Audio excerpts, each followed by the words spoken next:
नमस्कार,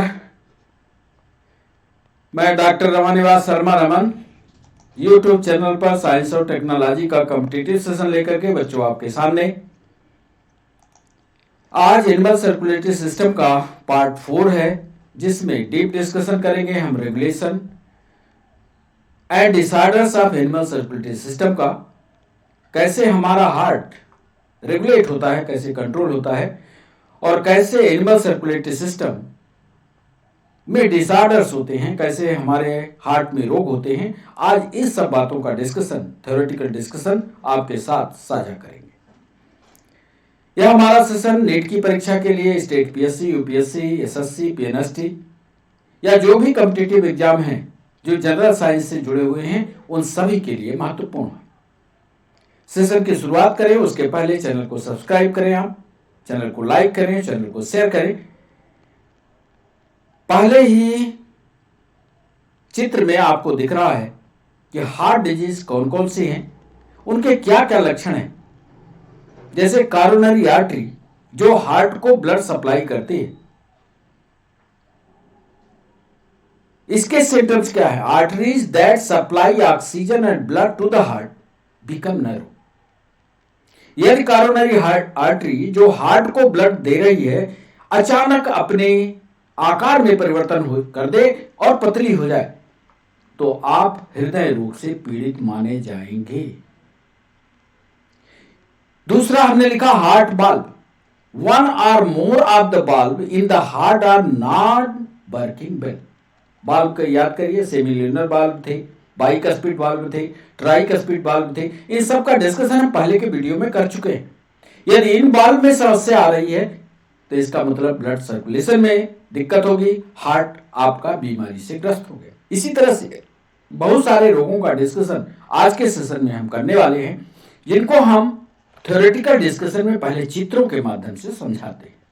तो सबसे पहले रेगुलेशन देखिए कि हार्ट का रेगुलेशन हमारे ब्रेन का कौन सा हिस्सा करता है। अक्सर कॉम्पिटिटिव एग्जाम में ये पूछा जाता है। आइए, इधर आप ब्रेन का एक पार्ट देख रहे हैं हमारा, और ब्रेन के इस पार्ट में एक हिस्सा होता है, सेरेब्रल हेमिस्फीयर होता है, ऊपर होता है, डायनसेफेलान होता है, ऊपर होता है। इसके बाद सबसे नीचे एक डंडे जैसी रचना होती है। जरा इस चित्र को ध्यान से देखिएगा। इस डंडे जैसी रचना में जो आपको यहां दिख रहा है, ये डंडे जैसी रचना, ये वाली, ये कहलाती है मेडुला ऑब्लांगेटा। आपको याद आ गया होगा ब्रेन की संरचना पढ़ते समय। मेडुला ऑब्लांगेटा में ही 2-3 पॉइंट हैं जो आपके हार्ट को कंट्रोल करते हैं। ध्यान से देखिए आप, एक यहां पॉइंट है, ये मेडुला ऑब्लांगेटा का हिस्सा। मेडुला ऑब्लांगेटा में 2 तरह की नर्व फाइबर, एक है सेंसरी नर्व फाइबर, एक है पैरासिम्पैथेटिक नर्व फाइबर और एक है सिंपैथेटिक नर्व फाइबर। ये सब के सब आपके हार्ट को कंट्रोल करते हैं। ये सेंसरी का मतलब संवेदी।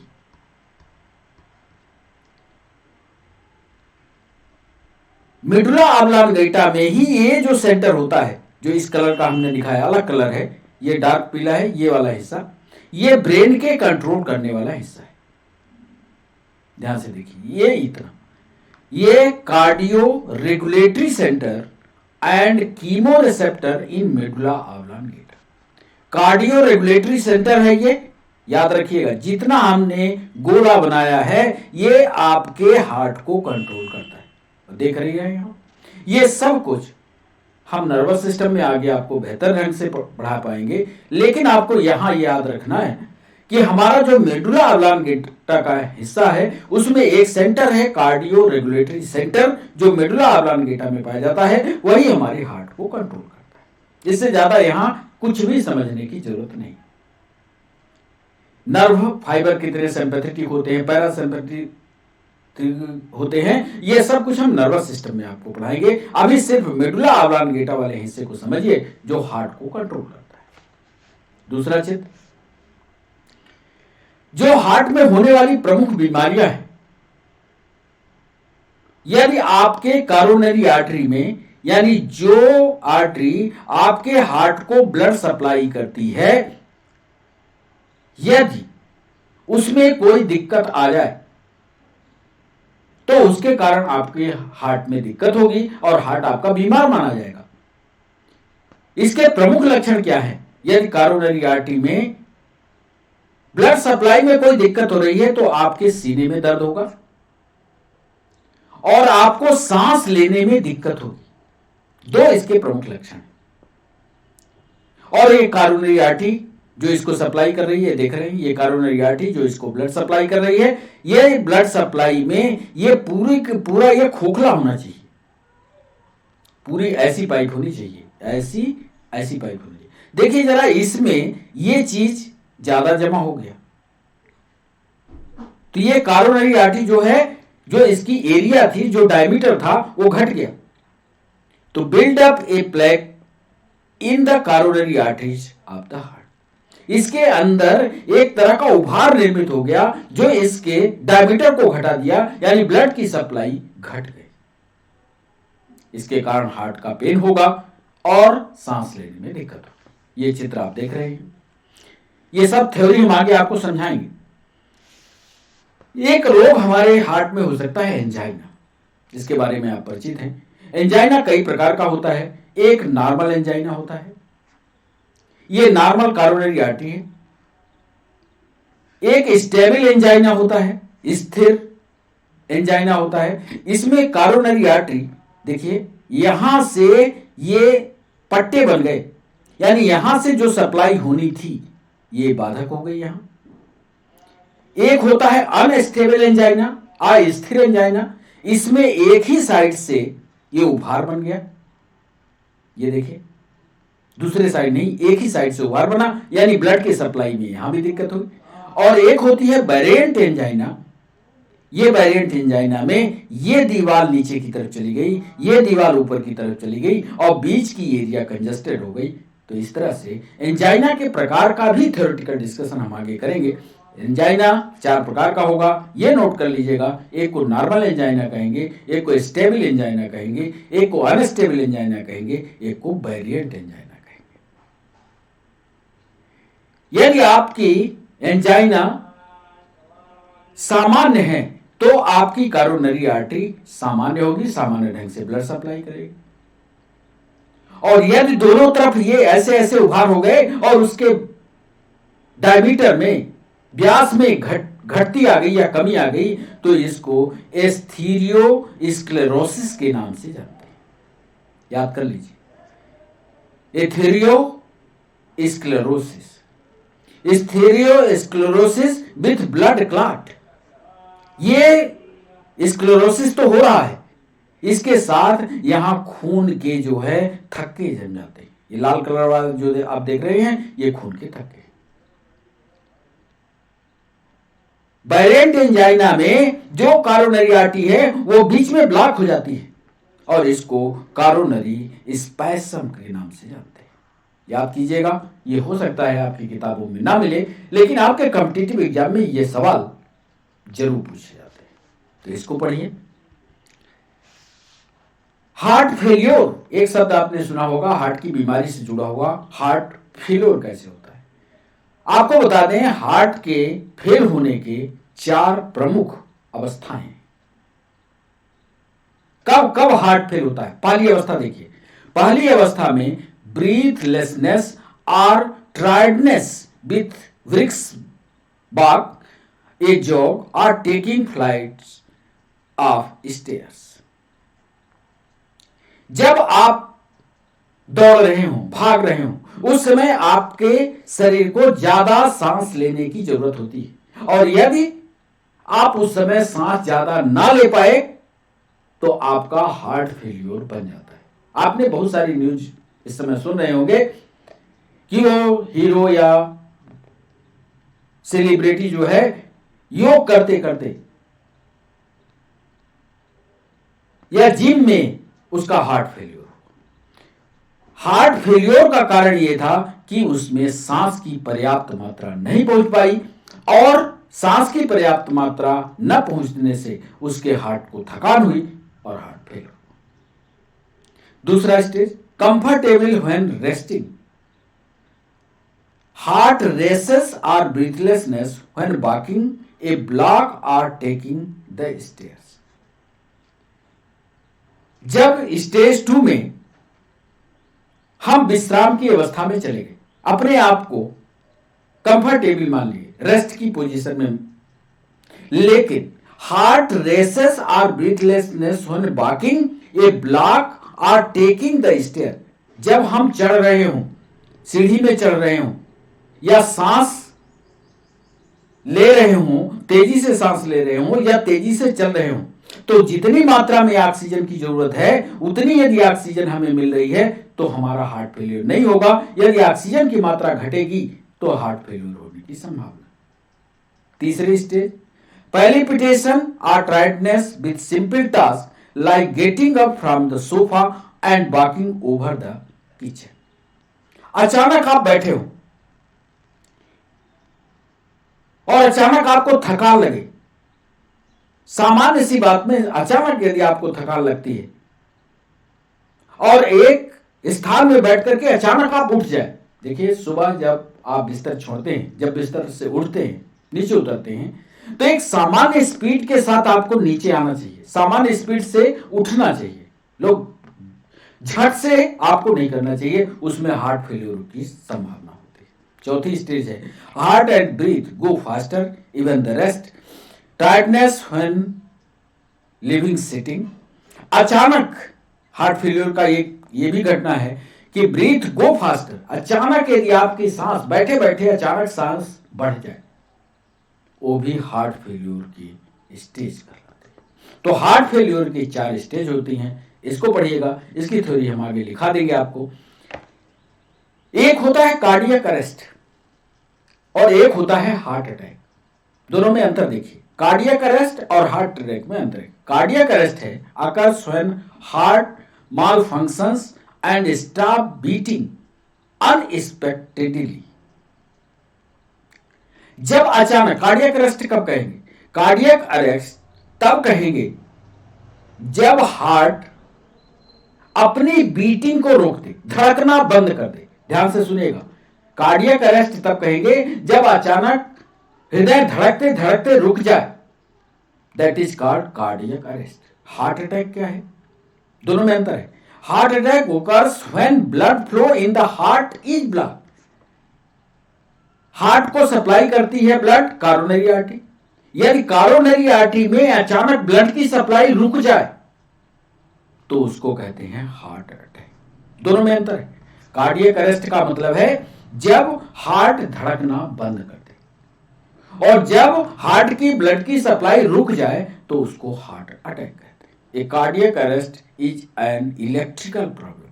अचानक ये विद्युत जैसा होता है, अचानक उसकी बीटिंग रुक जाए। आपको याद होगा हमने बताया था sino auricular node, sino auricular node से एवी नोड तक पल्स जाती है और पूरे वेंट्रिकल को, पूरे आर्किल को वाइब्रेट करती है। ये इलेक्ट्रिकल शॉक होता है। The heart attack the circulation problem. ये दोनों सवाल ऑब्जेक्टिव में पूछे गए, नीट में भी पूछा है और पीएसटी में भी पूछा है। तो इसको कहिएगा कि ये इलेक्ट्रिकल समस्या है। जब हमारा वाइब्रेशन रोक दिया गया, जब हमारा हार्ट धड़कना बंद कर दिया और जब हार्ट को ब्लड सप्लाई नहीं मिली, यानी सर्कुलेशन की प्रॉब्लम होती है, तब इसको हार्ट अटैक। समझ गए होंगे आप?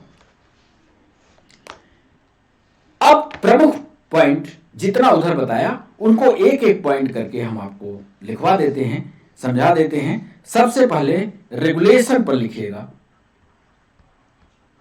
रेगुलेशन पर कौन कौन से महत्वपूर्ण पॉइंट हैं ये नोट करिएगा। हार्ट की सामान्य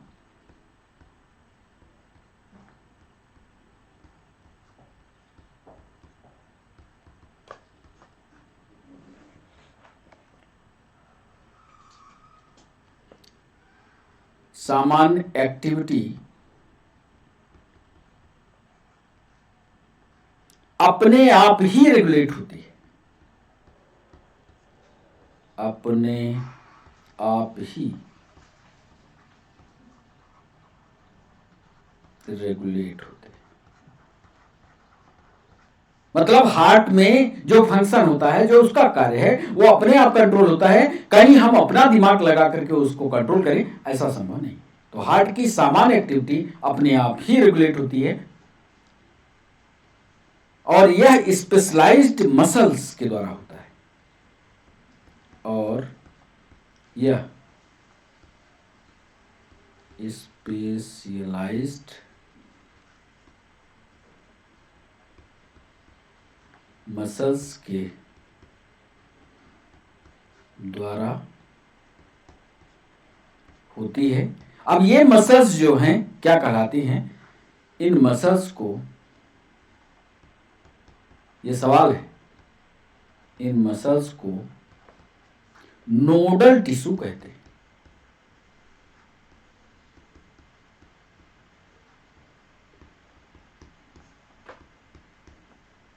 ये याद करिएगा। सामान्य एक्टिविटी हार्ट की अपने आप रेगुलेट होगी, हमें उसको कंट्रोल नहीं करना होगा, और ये विशेष प्रकार की मसल्स के द्वारा होता है, और ये मसल्स नोडल टिश्यू कहलाते हैं। दूसरा महत्वपूर्ण पॉइंट,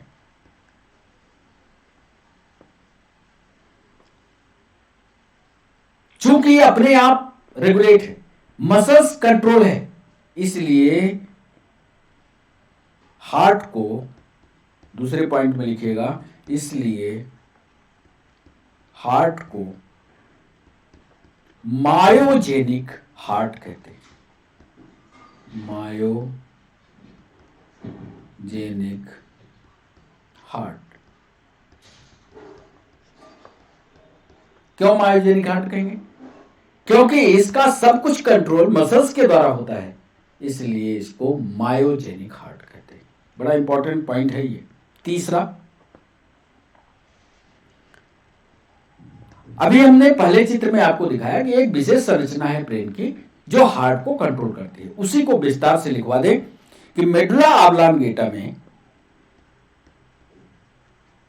मेडुला ऑब्लांगेटा में एक स्पेशल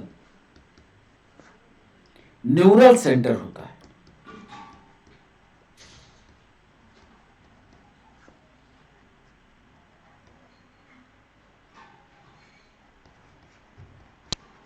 एक स्पेशल न्यूरल सेंटर होता है जो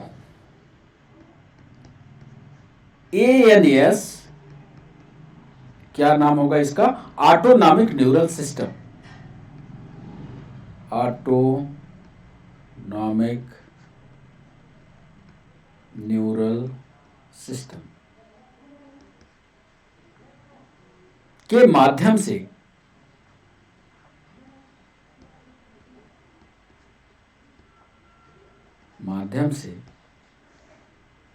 हार्ट को कंट्रोल करता है। हार्ट को कंट्रोल। तीसरी महत्वपूर्ण बात हमने आपको यह बताई कि ब्रेन में एक पार्ट है मेडुला ऑब्लांगेटा। मेडुला ऑब्लांगेटा में एक स्पेशल न्यूरल सेंटर जिसमें ऑटोनॉमिक न्यूरल सिस्टम, और ऑटोनॉमिक न्यूरल सिस्टम ही हार्ट को कंट्रोल करता है। बस इसमें 3-4 ऑब्जेक्टिव आपको मिल जाएंगे। चौथा महत्वपूर्ण point,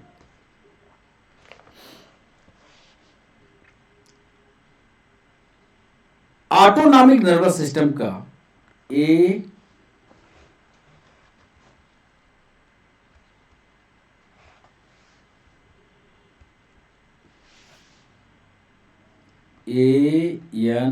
ANS, autonomic nervous system का पार्ट है सिंपैथेटिक नर्व। सिंपैथेटिक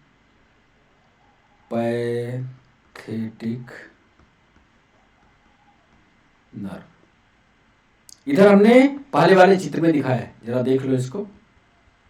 ये देखो, ये ऑटोनॉमिक नर्वस सिस्टम हुआ। इसमें ये सिंपैथेटिक, पैरासिम्पैथेटिक, सेंसरी फाइबर, ये सब इधर, ये सब ब्रेन के वो वाले हिस्से हैं जो हार्ट को कंट्रोल करते हैं। ये सब कुछ जानकारी आपको नर्वस सिस्टम वाले चैप्टर में मिल जाएगी। अभी आपको यहां यह समझना है कि ऑटोनॉमिक नर्वस सिस्टम जो होता है, उस ऑटोनॉमिक नर्वस सिस्टम का sympathetic nervous system, sympathetic part, autonomic nervous system का पार्ट सिंपैथेटिक नर्व से जो सिग्नल आता है, से जो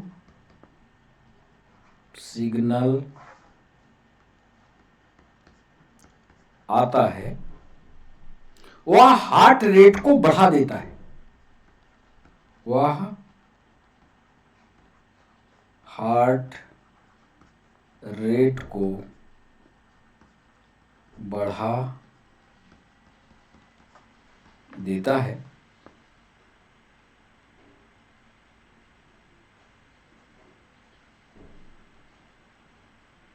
जिससे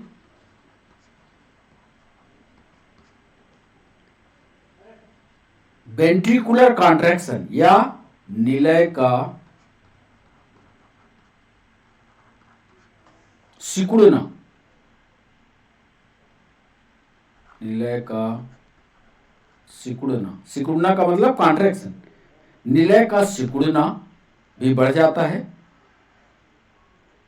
भी बढ़ता है, और कार्डियक इनपुट, ये कॉम्पिटिटिव सवाल है, कार्डियक इनपुट घटेगा कि बढ़ेगा, सॉरी कार्डियक आउटपुट बढ़ जाता है। हमने चौथे पॉइंट में क्या लिखा कि ऑटोनॉमिक नर्वस सिस्टम का पार्ट सिंपैथेटिक नर्व है, जो सिग्नल आया, यहां देखिए चित्र में, ये सिग्नल सिंपैथेटिक नर्व से जो आया, तो ये यहां से, ये देखिए ये वेंट्रिकल वाले हिस्से में फैल गया, इसने सिग्नल क्या दिया कि कॉन्ट्रैक्शन शुरू करो, सिकुड़ो, पहले सिकुड़ो और फिर फैल जाएगा, तो सिकुड़ने और फैलने, सिकुड़ने की जिम्मेदारी थी सिंपैथेटिक नर्व के पास, इसने सिग्नल दिया, हार्ट ये सिकुड़ा, और फलस्वरूप कार्डियक आउटपुट जो होता है, यह हृदय के कार्य करने की जो क्षमता होती है, कार्डियक आउटपुट मतलब हृदय के कार्य करने की क्षमता, वो बढ़ जाती है। ठीक,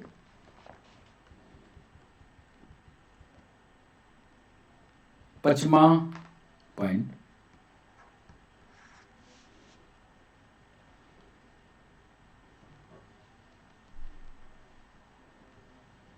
पैरासिम्पैथेटिक, अब यहां पर चित्र को ध्यान से देख लीजिए, एक तो सिंपैथेटिक था ये वाला, इसने कॉन्ट्रैक्शन को किया, अब ये जो दूसरा पैरासिम्पैथेटिक है, ये क्या कर रहा है, इसका काम लिख ले, दोनों को चित्र के साथ आप पढ़ेंगे तो बहुत जल्दी आपको याद हो जाएगा, बहुत सरल है। पांचवा पॉइंट लिख रहे हैं कि parasympathetic neural system, parasympathetic neural system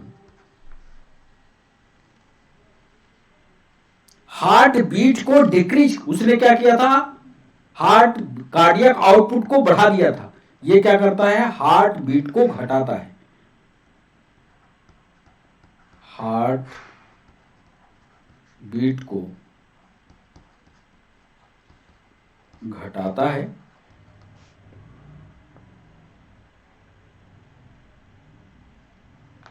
तथा कंडक्शन की स्पीड को, कंडक्शन की स्पीड को, ये सब ऑब्जेक्टिव हैं, कंडक्शन की स्पीड को भी कम कर देता है। सिंपैथेटिक क्या किया, उसकी स्पीड को बढ़ा दिया, पैरासिम्पैथेटिक क्या किया, उसकी स्पीड को घटा दिया, इसीलिए तो दोनों में समन्वय होगा, और फलस्वरूप पैरासिम्पैथेटिक क्या कर रहा है, यह ऑब्जेक्टिव का सवाल नीट में पूछा गया, पैरासिम्पैथेटिक में कार्डियक आउटपुट क्या होगा, फलस्वरूप कार्डियक आउटपुट घट जाता है। समझ गए? एक में कार्डियक आउटपुट बढ़ा, वो कौन सा नर्वस सिस्टम था? वो सिंपैथेटिक था। एक में कार्डियक आउटपुट घटा, वो कौन सा नर्वस सिस्टम था? पैरासिम्पैथेटिक था। सवाल यहां ये है कि ये सिंपैथेटिक और पैरासिम्पैथेटिक किसके पार्ट थे? तो ये दोनों के दोनों पार्ट ऑटोनॉमिक न्यूरल कंट्रोल या सिस्टम के थे, ऑटोनॉमिक नर्वस सिस्टम के थे। आप चित्र पर देखिएगा, इसके पहले चले जाइएगा, जब पढ़ना शुरू करिए चित्र को बार बार देखेंगे तो आपसे बन जाएगा। एक और, कार्डियक आउटपुट को बढ़ाने का एक साधन और भी है। एमपीएसआई ने सवाल पूछा कि इसके अलावा, सिंपैथेटिक और पैरासिम्पैथेटिक के अलावा कार्डियक आउटपुट को कैसे बढ़ा सकते हैं? नीट में भी पूछा गया सवाल, कार्डियक आउटपुट को कैसे बढ़ा सकते हैं? तो ये पॉइंट छठवें में नोट कर लीजिएगा कि एड्रीनल मेडुला के हार्मोन्स भी, एड्रीनल मेडुला के हार्मोन्स भी कार्डियक आउटपुट को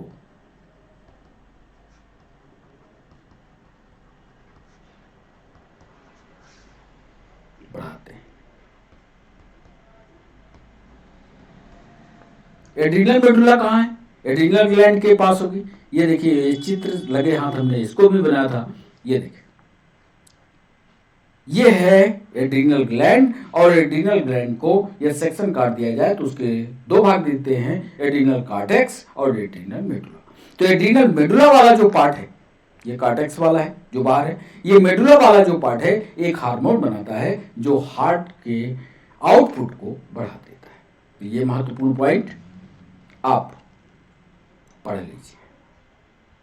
अब आते हैं हार्ट की जो प्रमुख रोग हैं या डिसऑर्डर्स कौन कौन से हैं। अब हेडिंग यहां डिसऑर्डर्स की डाल लेते। डिसऑर्डर्स, डिसऑर्डर में सबसे पहला जो कॉमन में है, सबसे पहला डिसऑर्डर है high blood pressure. High blood pressure, या इसी को हाइपरटेंशन के नाम से भी जानते हैं। Hyper tension,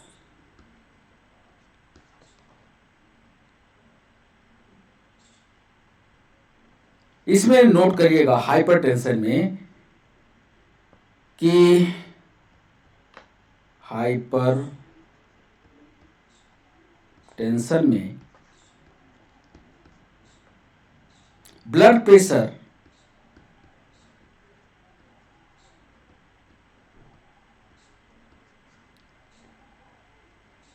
120/80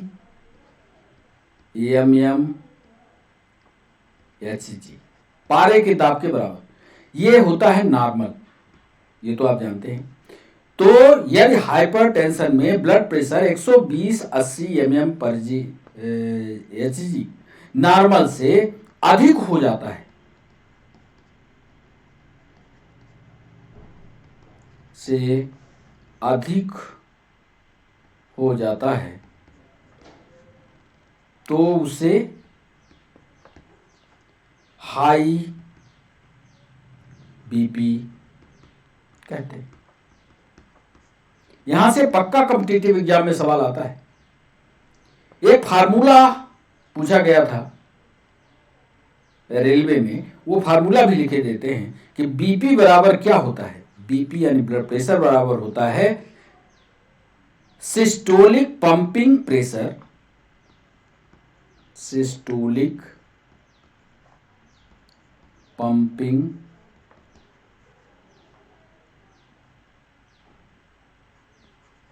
pressure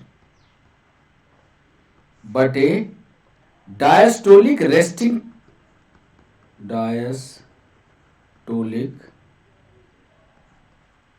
resting pressure. ये फार्मूला है ब्लड प्रेशर निकालने का। सिस्टोल में क्या होता था, याद करिए। सिस्टोल में हमने बताया था कि आर्किल और वेंट्रिकल जो है सिकुड़ते हैं। जब कोई चीज सिकुड़ेगी तो पक्का मानिए जो उसके अंदर तरल पदार्थ है उस पर एक दबाव बढ़ेगा। तो सिस्टोलिक पंपिंग प्रेशर मतलब प्रेशर बढ़ाया गया, और डायस्टोल का मतलब होता है जगह देना, फैल जाना। और जब कोई चीज फैल जाएगी तो उसमें दबाव कम होगा, इसीलिए उसका नाम हमने रखा है resting pressure, diastolic resting pressure. अब इसमें 120 और 80 में एक बार सवाल पूछा गया कि इसमें कौन सा डायस्टोलिक है कौन सा सिस्टोलिक है। वही चीज हम यहां लिखे देते हैं 7वें पॉइंट पर। मेजरमेंट में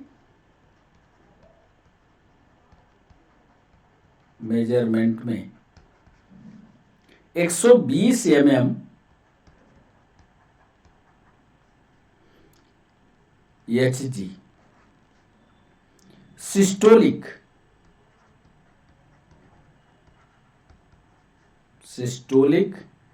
या पंपिंग प्रेशर है।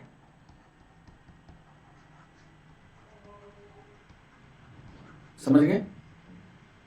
जबकि 80 mm Hg diastolic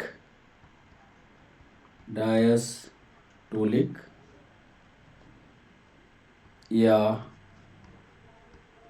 resting pressure होता है।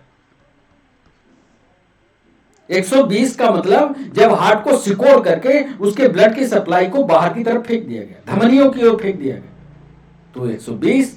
और जब हार्ट फैल गया या शरीर के विभिन्न भागों से अशुद्ध रक्त को इकट्ठा करके फिर हार्ट में डाल दिया गया, यानी वो डायस्टोल। 8वां, एक सवाल पूछा गया, वही सीधा सवाल लिख करके आपसे उत्तर पूछते हैं। यदि किसी व्यक्ति का ब्लड प्रेशर, लिख लीजिए पहले, यदि किसी व्यक्ति का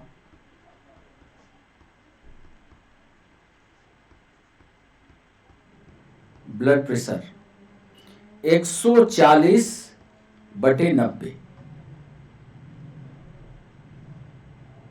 या इसी को दूसरे भाषा में कुछ जगह ये भी लिखा मिल सकता है 140/90 है, 90 है, तो क्या यह हाइपरटेंशन को दर्शा रहा होगा? बताइए, यदि किसी व्यक्ति का ब्लड प्रेशर 140/90 है, 140/90 है, तो क्या वह व्यक्ति का हाइपरटेंशन को दर्शा रहा होगा? बिल्कुल दर्शाता है। यदि किसी व्यक्ति का ब्लड प्रेशर 140/90 है, तो यह हाइपरटेंशन को, तो यह हाइपरटेंशन को दर्शाता है।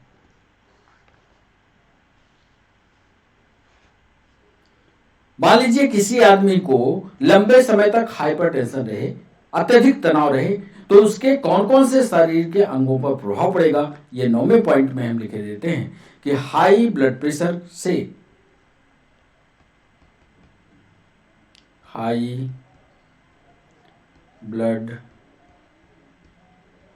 से हार्ट की बीमारी हो जाती है।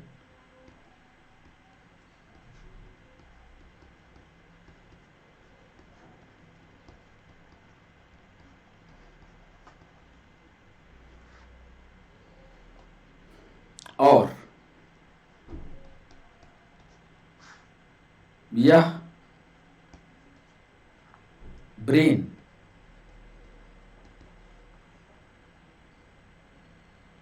किडनी को भी प्रभावित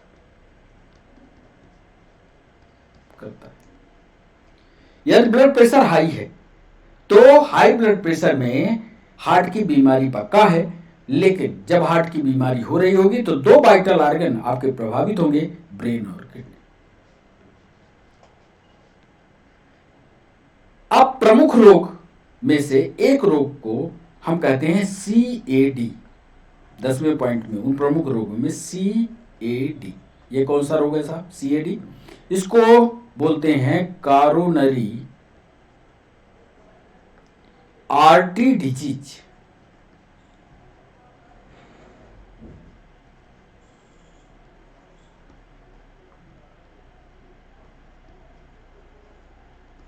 कॉरोनरी आर्टरी डिजीज।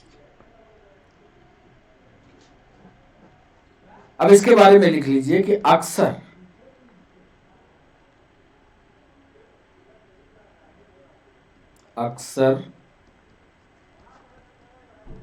इसे एथेरोस्क्लेरोसिस, ध्यान से देखिएगा, एथेरोस्क्लेरोसिस भी कहते हैं। मतलब CAD को एथेरोस्क्लेरोसिस भी कहते हैं। इसमें वह ब्लड वेसल्स प्रभावित होती है, ध्यान से देखिएगा, इसमें वह ब्लड वेसल्स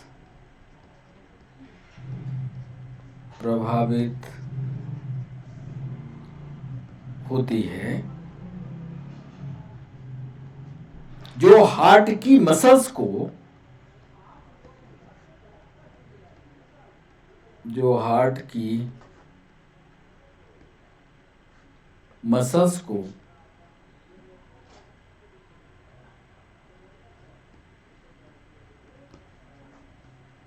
ब्लड सप्लाई करते हैं। CAD में जो हार्ट को खून ले जाने वाली धमनी है वो प्रभावित हो जाती है और उसको सही ढंग से ब्लड नहीं मिलता, जिसको कहते हैं कॉरोनरी आर्टरी डिजीज, और अक्सर इसे एथेरोस्क्लेरोसिस के नाम से भी जानते हैं। अब CAD के कारण होता क्या है ये भी यही नोट कर लेते हैं। CAD के कारण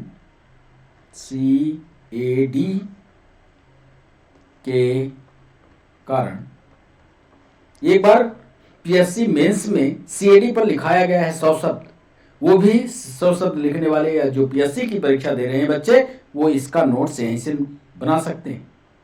CAD के कारण, कॉरोनरी आर्टरी डिजीज के कारण वेसल्स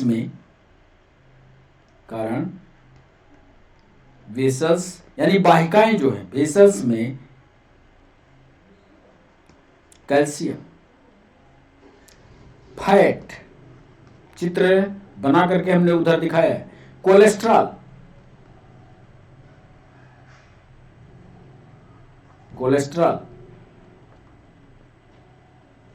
का डिपोजिशन हो जाता है, डिपोजिशन इकट्ठा हो जाता है, डिपोजिशन हो जाता है।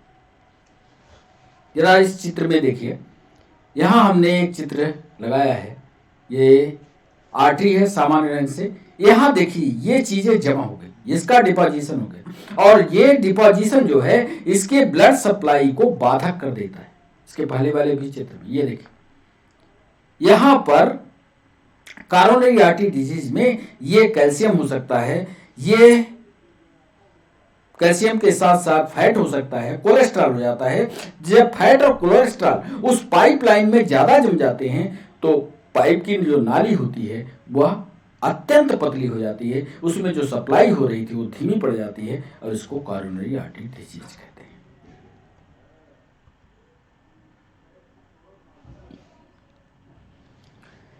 अब बात अगले पॉइंट में, 11वें पॉइंट में एंजाइना की कर लेते हैं, उसका भी चित्र लगा हुआ है। यदि आप ईमानदारी से सारे रोगों को पढ़ लोगे तो इसमें पक्का ऑब्जेक्टिव आपके तैयार हो जाएंगे और भूलेगा भी नहीं। इसे एंजाइना पेक्टोरिस भी कहते हैं। इसे एंजाइना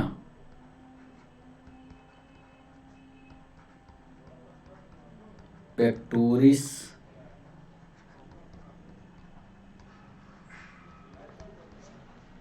एंजाइना पेक्टोरिस के नाम से भी एंजाइना को जाना जाता है।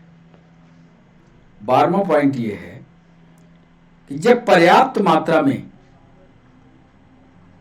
एंजाइना कब होता है, ये नोट करिएगा, खून से इसका लेना देना नहीं है।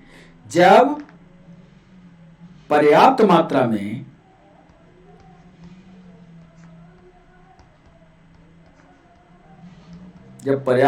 में हार्ट मसल्स को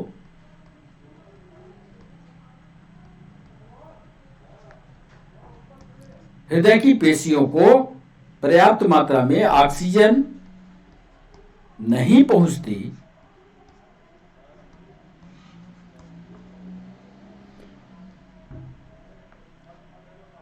तो इसके कारण तीव्र चेस्ट पेन, तो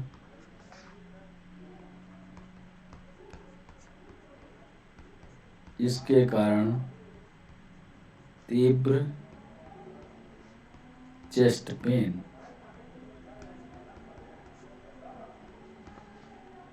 यदि ऑक्सीजन की सप्लाई घट गई, ऑक्सीजन नहीं मिली, तो यहां पर एंजाइना का प्रभाव आपको दिखेगा।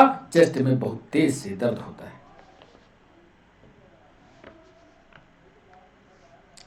यही एक पॉइंट लिख लें कि एंजाइना पेक्टोरिस, अगला लिख लेते हैं 13वें पॉइंट में, एंजाइना पेक्टोरिस किसी भी एज की महिला, किसी भी एज की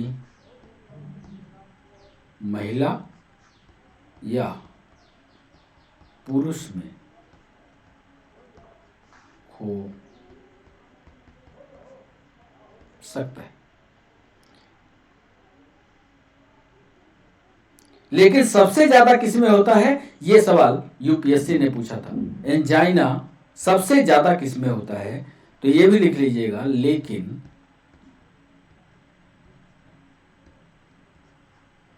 मिडिल या ओल्डर एज, मिडिल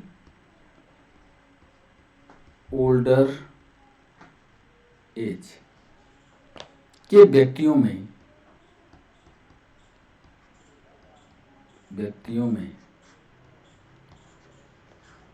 अधिक देखने को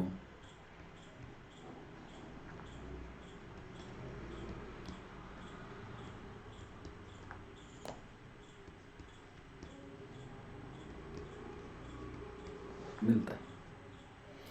मतलब सबसे ज्यादा एंजाइना किसमें मिलेगा, जो मध्य उम्र के हैं अथवा बहुत सियाने हैं, उसमें एंजाइना का पेन ज्यादा देखने को मिलता है।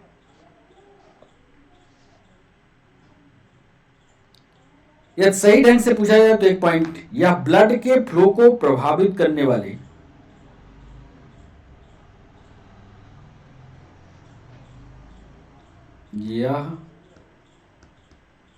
ब्लड के फ्लो को प्रभावित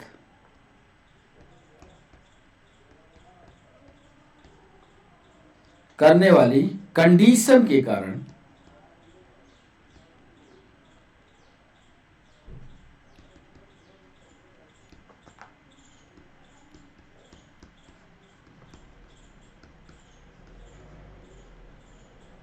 तो एंजाइना पेक्टोरिस किसी भी एज की महिला या पुरुष को हो सकता है, लेकिन मिडिल और ओल्डर एज के व्यक्तियों में सबसे ज्यादा होता है। यह ब्लड के फ्लो को प्रभावित करने वाली कंडीशन के कारण होता है। तो ये एंजाइना था। अब एक बार बात कर लेते हैं 14वें पॉइंट में, हार्ट फेल्यूर क्या है। इसमें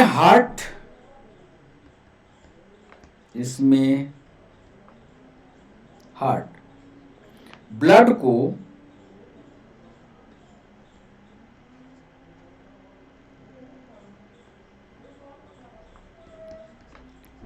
पर्याप्त मात्रा में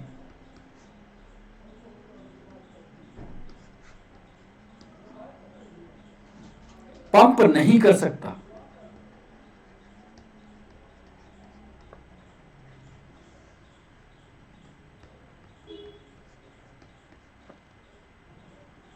जिससे बॉडी की आवश्यकताएं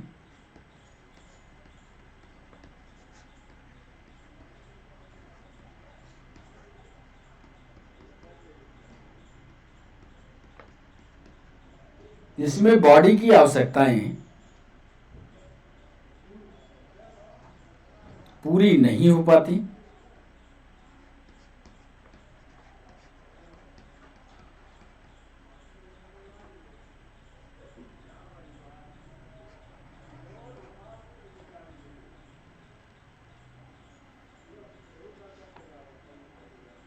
कभी कभी इसे कंजेस्टिव हार्ट फेल्योर भी कहते हैं। कभी कभी इसे कंजेस्टिव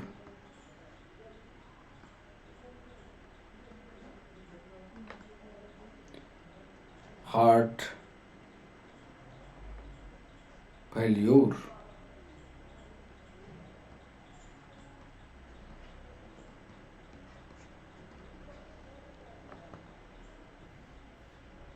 क्योंकि कंजेशन ऑफ लंग इस बीमारी का क्योंकि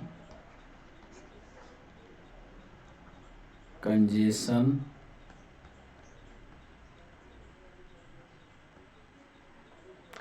ऑफ लंग इस बीमारी का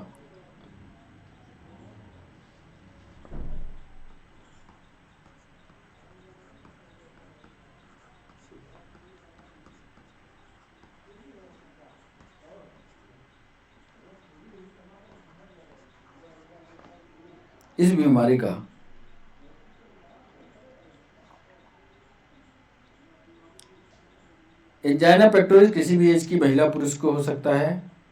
इसमें हार्ट ब्लड में पर्याप्त मात्रा में पंप नहीं कर पाता। ये हार्ट फेल्योर का है, जिससे बॉडी की आवश्यकता पूरी नहीं हो पाती। कभी कभी दो कंजेक्टिव हार्ट फेल्योर भी कहते हैं, कंजर्वेटिव हार्ट फेल्योर भी कहते हैं, क्योंकि कंजेशन ऑफ लंग्स इस बीमारी का प्रमुख लक्षण है।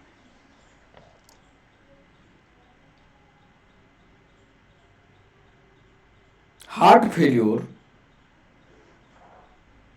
अंतिम पॉइंट 15वां पॉइंट लिख लें कि हार्ट फेल्योर कार्डियक अरेस्ट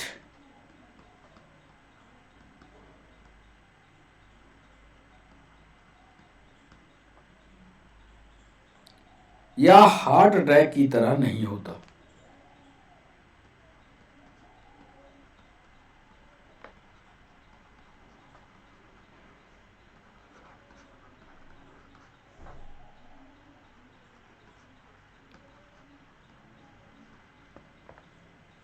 तो ये 14वां 15वां पॉइंट हो गया। 16वां पॉइंट देखिएगा,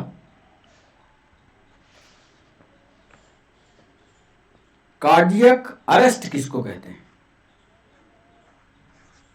ये हार्ट से संबंधित रोग, कार्डियक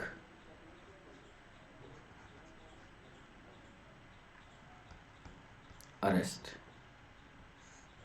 16वें पॉइंट में कार्डियक अरेस्ट को हमने इधर आपको समझाया है, जरा देखिए जरा। कार्डियक अरेस्ट, ये देखिए, cardiac arrest occurs when the heart malfunctions or stop beating unexpectedly। Heart beating रुकेगी इसमें। अब देखिए, यहां लिख लेते हैं,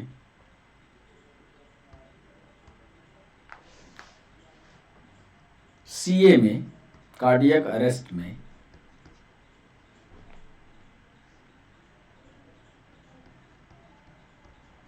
हार्ट बीट करना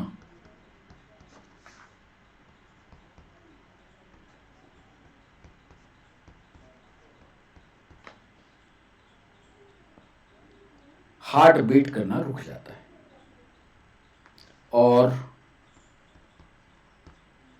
रोगी की मृत्यु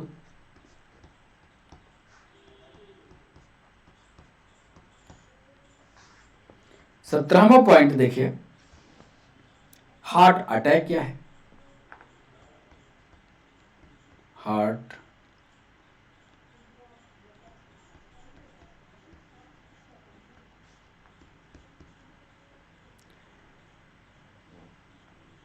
पर्याप्त मात्रा में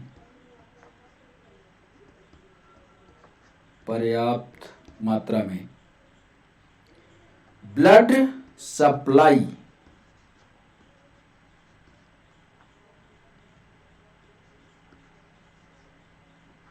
ना होने के कारण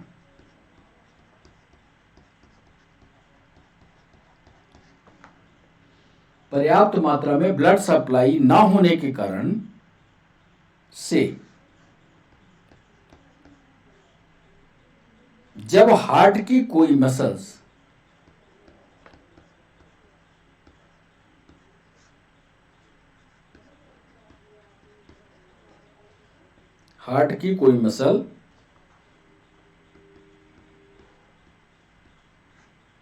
अचानक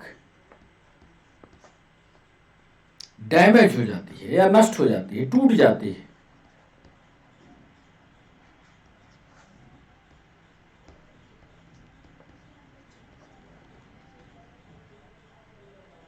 तो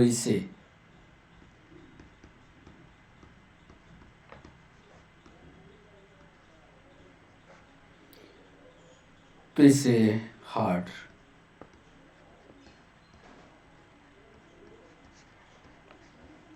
तो ये कहलाता है हार्ट अटैक। तो इस तरह से 17 पॉइंट में regulation and disorders of circulatory system को हमने आपको बता दिया। एक बार फिर ध्यान से इन जो लिखी हुई बातें हैं इनको एक बार और देख लीजिए। 17 के 17 पॉइंट। रेगुलेशन कैसे होता है? बिल्कुल सीधा सा मतलब ये यहां पर बताइएगा कि इसको रेगुलेट करने के लिए स्पेशलाइज्ड मसल्स होती हैं जो नोडल टिश्यू के नाम से जानी जाती हैं। हार्ट को इसीलिए चूंकि मसल्स का बना होता है, मसल्स कंट्रोल होता है, इसलिए मायोजेनिक हार्ट कहते हैं।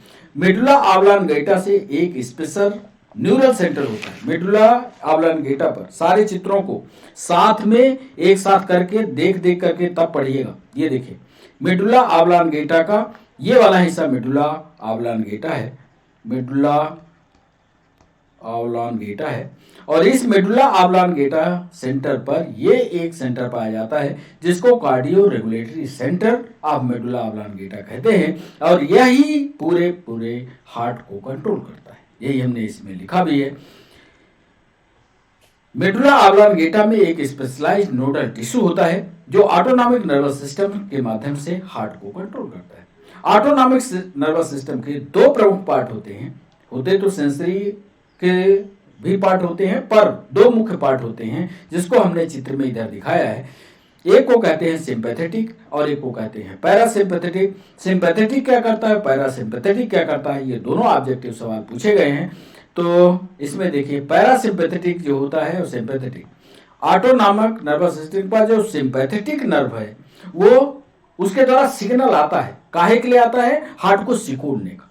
और जब हार्ट सिकुड़ता है तो कार्डियक आउटपुट या खून पहुंचाने की जो प्रक्रिया होती है वो बड़े तेजी से बढ़ जाती है।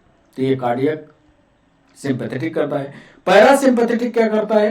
पैरासिम्पैथेटिक हार्ट बीट जो बढ़ गई है क्योंकि वो आया और हार्ट को दबाने की प्रक्रिया को बढ़ा दिया, कार्डियक आउटपुट को बढ़ा दिया, तो पैरासिम्पैथेटिक जो है जो भी प्रक्रिया हुई थी उसी प्रक्रिया को वापस कर लेता है। यानी parasympathetic neural system heart beat को घटाता है तथा कंडक्शन की स्पीड को कम कर देता है। फलस्वरूप कार्डियक आउटपुट, ये ऐसा सवाल सीधा पूछा जाएगा कि पैरासिम्पैथेटिक न्यूरल सिस्टम के द्वारा कार्डियक आउटपुट घटेगा, बढ़ेगा, कुछ नहीं होगा या दोनों होगा।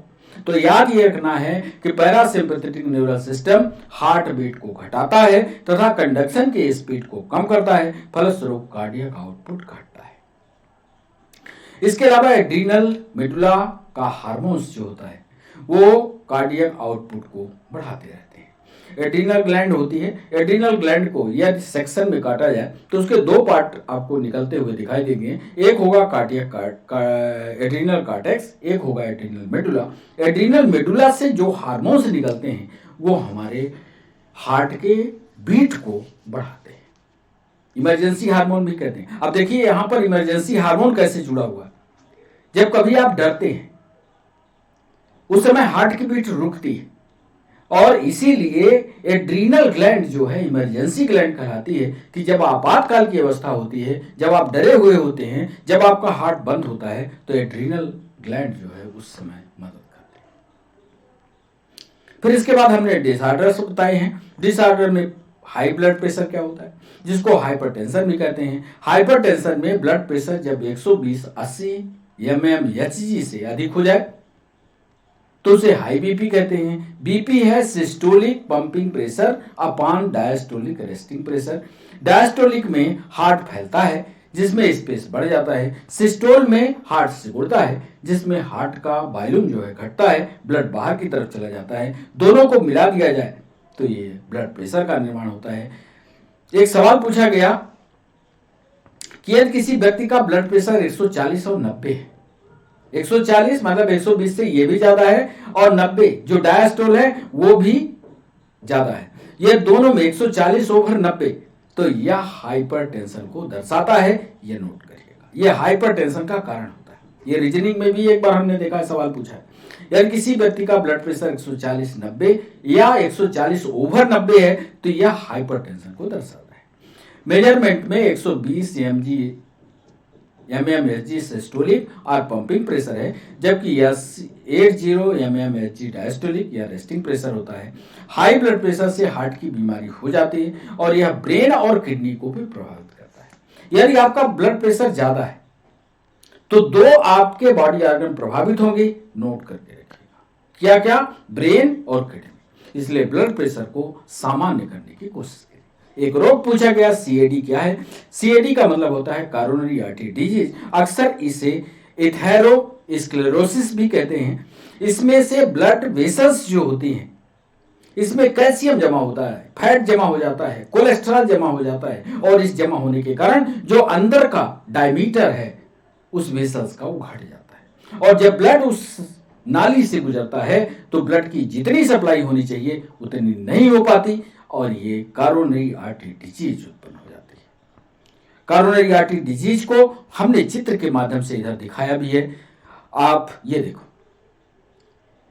इसमें जब ब्लड की सप्लाई पर्याप्त मात्रा में नहीं होती तभी हमको सीने में दर्द होता है, और सीने में दर्द के साथ साथ सांस लेने में भी दिक्कत होती है। तो ये दोनों कारण, चेस्ट पेन और शॉर्टनेस ब्रीथ का ये कारण होता है। एंजाइना पेक्टोरिस, एंजाइना को एंजाइना पेक्टोरिस भी कहते हैं। जब पर्याप्त मात्रा में हार्ट की मसल्स में ऑक्सीजन नहीं पहुंचती, ऑक्सीजन उपलब्ध नहीं होती, तो उसको एंजाइना पेक्टोरिस के नाम से जाना जाता है। यहां भी चेस्ट पेन तीव्र होता है। एंजाइना पेक्टोरिस किसी भी एज की महिला या पुरुष को हो सकता है, लेकिन जब सबसे ज्यादा संभावना मध्य और ओल्ड एज के व्यक्तियों को देखने को मिलती है। हार्ट ब्लड की पर्याप्त मात्रा में जब पंप नहीं कर सकता है, जिससे बॉडी की आवश्यकताएं पूरी नहीं हो पाती हैं, तो इसे कंजर्वेटिव हार्ट फेल्योर भी कहते हैं, क्योंकि कंजेशन ऑफ लंग्स के कारण इस बीमारी का प्रमुख लक्षण होता है। इसमें heart failure, cardiac arrest, heart attack की तरह नहीं होता, ये अलग घटना होती है, तो इसको पढ़िएगा। कार्डियक अरेस्ट क्या होता है? कार्डियक अरेस्ट में हार्ट बीट करना बंद कर देती है, मतलब हार्ट का धड़कना बंद हो जाता है और रोगी की मृत्यु होती है। हार्ट अटैक किसको कहते हैं? पर्याप्त मात्रा में यदि ब्लड की सप्लाई ना हो हार्ट को, तो हार्ट धीरे धीरे काम करते करते बंद कर देता है, तो इसको कहते हैं हार्ट अटैक। कार्डियक अरेस्ट और हार्ट अटैक में अंतर है, दोनों को पढ़िएगा। अब सेशन को रोकने का यहाँ समय हो रहा है, सेशन को रोकेंगे। अब बच्चों, अब जो अगला सेशन आएगा हमारा, वो पूरी तरह से एमसीक्यू का सेशन होगा, पूरी तरह से एमसीक्यू का सेशन होगा। सारे वीडियो जो 4 पार्ट में हैं, उनके पूरी की पूरी थ्योरी को पढ़ लीजिएगा। अगला जो सेशन हम 1 से 2 सेशन सर्कुलेटरी सिस्टम पर करने जा रहे हैं एमसीक्यू के रूप में, ताकि आपसे वो उत्तर बन पाए। तो बच्चों, आप हमारे साथ जुड़े, इसके लिए सभी बच्चों का बहुत बहुत शुक्रिया। फिर मिलते हैं नए सेशन के साथ। तब तक के लिए बच्चों बाय बाय।